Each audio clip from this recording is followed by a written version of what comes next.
Hər vaxtınız xeyir olsun. Bugün biz cümlənin şəxsə görə növlərindən xəbər əsasında formalaşanlardan şəxsiz cümləyə baxacağıq. Şəxsiz cümlə necə olur? Şəxsiz cümlənin birinci qaydası, ümumiyyətlə cümlənin şəxsə görə növlərinin qaydası odur ki, bunlar xəbər əsasında bölünürlərsə, xəbərlərinə baxmaq lazımdır. Şəxsiz cümlənin xəbəri üçüncü şəxsin təkində olur. Şəxsiz cümlənin xəbəri üçüncü şəxsin təkində olur.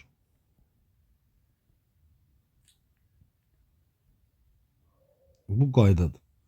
Yəni sən üçüncü şəxsin təkində olmayan cümlə ilə din proqramında işin yoxdur da. Sən ancaq xəbəri üçüncü şəxsin təkində olsun, həmin cümlədə mübtəda olmasın və mübtəda artırmaq da olmasın. Belə cümlələrlədir sənin işin. Deməli, baxırıq. Bu şəxsi cümləni tapmaq üçün şəxsi cümlənin xəbər formaları var ki, bunlar biraz rahatlıq gətirir də şəxsi cümləyə. Mən niyə ancaq şəxsi cümləni izah edirəm? Çünki o birisilər əsasdır. Bilirsiniz ki, mübtəda asandır. Bilirsiniz ki, cümlənin şəxsə görə növləri iki yerə bölünür. Mübtəda əsasında formalaşanlar, bir də xəbər əsasında formalaşanlar. Mübtəda əsasında formalaşanlar təbii ki, adlıq cümlədir, hər birinizin məlumatı var. Xəbər əsasında formalaşanlar müəyyən şəxsli cümlə, qeyri-müəyyən şəxsli cümlə, ümumi şəxsli cümlə. Müəyyən şəxsli cümlənin xəbərləri hər üç şəxsin təkində və cəmində olanlardır və mübtədası hər zaman olan və ola biləcək cümlə müəyyən şəxsli cümlədir və cümlənin şəxsə görə növlərindən belə bir sual verilsə ki, hansı cümlədə mübtəda ixtisara düşüb, siz gedib qətiyyən müəyyən şəxsli cümlədən başqa heç bir cümlədə mübtəda ixtisara düşüb sualına cavab axtarmayın da. Yəni mübtəda ixtisara düşüb cümləsi deyərsə, sualı deyərsə, birbaşa müəyyən şəxsli cümlənin mübtədasının ixtisar olunmuşuna bax. Sən gedib ümumi şəxsli cümlədə mübtəda ixtisar olmuş axtarma. Bu başqa qeyd. Keçək mövzumuza. Şəxsiz cümləni ona görə izah edirəm ki, şəxsiz cümlə biraz o birisilərdən daha dəqiqlik tələb eləyir. Biraz şagirddən sintaktik təhlil keyfiyyətləri, yəni sintaktik təhlil dərinlikləri istəyir. Ona görə şəxsiz cümlədən danışıram sizə. Şəxsi cümləni həll etmək üçün şəxsi cümlənin asan xəbər formaları var. Birinci qayda, xəbərin nə vaxt sualına cavab verən ifadələrlə ifadə olunanlar.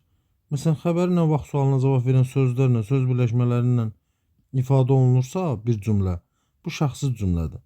Yəni hansı cümlənin xəbəri gedib həmin cümlədə nə vaxt sualına cavab verən söz axtarmayın. Hansı cümlənin xəbəri nə vaxt sualına cavab verirsə, həmin cümlə şəxsi cümlədir. Bax, gəl baxaq. Məsələn, gecədir. Nə vaxtdır? Təbii ki, bu cümlə şəxsizdir.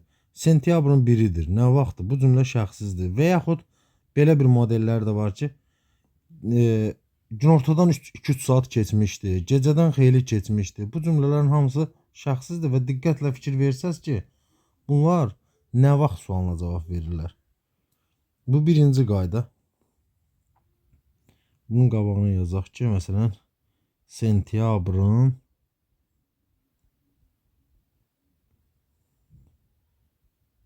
3-ü idi. Sentyabrın 3-ü idi. Bax, xəbər sentyabrın 3-ü idi. Belə tipli nə vaxt sualına cavab verən sözlərlə və söz birləşmələrlə ifadə olunarsa, həmin cümlə 100% birmənalı şəkildə şəxsiz cümlədir.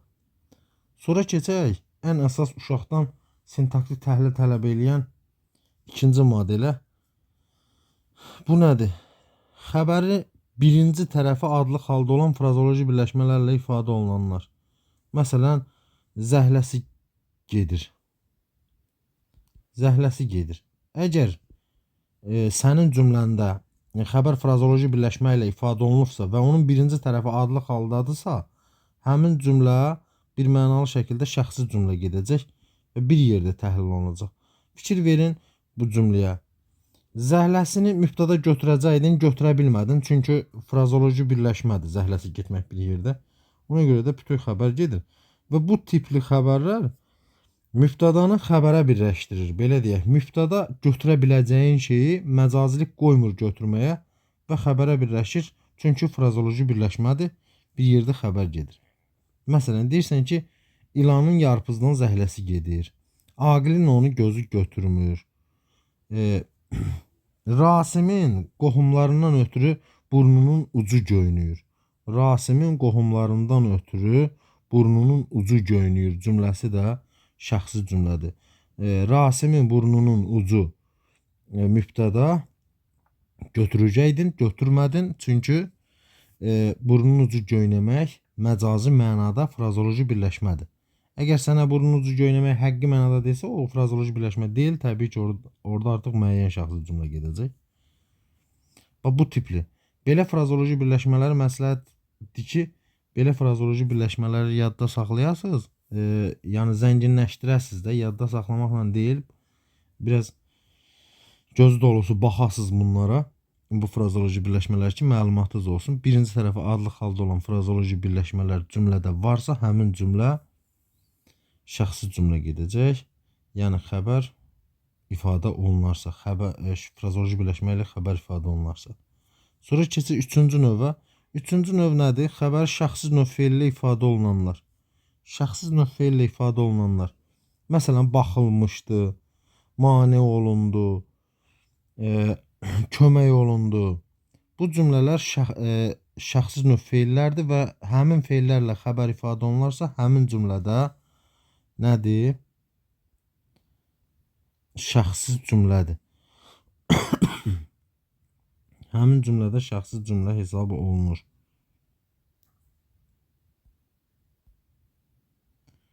Bəzən uşaq heç şəxsiz növün feilin özünü tapa bilmir. Onu tapmaq üçün həmin cümləyə mübtədanın sualına cavab verən, belə deyək də, mübtədanın sualını yerləşdir. Mübtədanın sualını daha desək, mübtədanın özünü yerləşdirsəz daha yaxşı olar həmin cümləyə. Kim baxılmışdı olmaz, nə baxılmışdı olmaz və beləliklə rahat şəkildə tapırsan ki, bu cümlə nədir? Şəxsiz cümlə hesab olunur.